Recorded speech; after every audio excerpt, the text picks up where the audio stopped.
this is really where everything begins. This is just the beginning.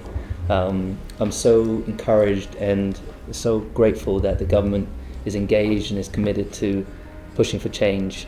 But this is a time where we have to convert words into action.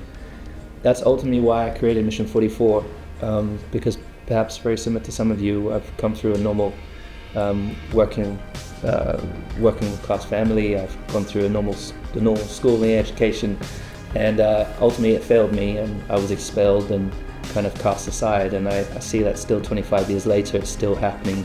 Prime Minister and I, we had a Zoom call, which you can imagine I was super nervous to have the call with you, because it's like, what has he got to fill, the decisions he's got to be making that day, and so I'm taking so much of your time. So no, it's really good. Grateful really for you taking the time today, and we've got a lot of work to do. But as I said, this is the beginning. My brother had a different story to tell. He really struggled at school and had difficulties learning. He didn't have learning difficulties as such. He just couldn't learn particularly well.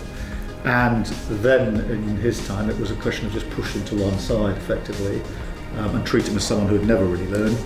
And he struggled a lot in his life as a result of that. So you might think someone who sits here as Prime Minister has got no idea what it's like to struggle at school, but I know from my own brother what it was like and how much resilience and personal courage he had to have. I think it's so important that we're having this session now, because I will take away from this what you say around the table, and I will take away from the work that Lewis and others are doing the importance of your discussions, whether it's in the advisory board or whether it's elsewhere, so that we have got you in our mind's eye when we make decisions about what we're going to do. Still impacts me. Yeah. It drives my passion to support some of the work that Mission 44 is doing, especially with the Nothing Happens in Isolation campaign, and really driving forward that these are young people's lives.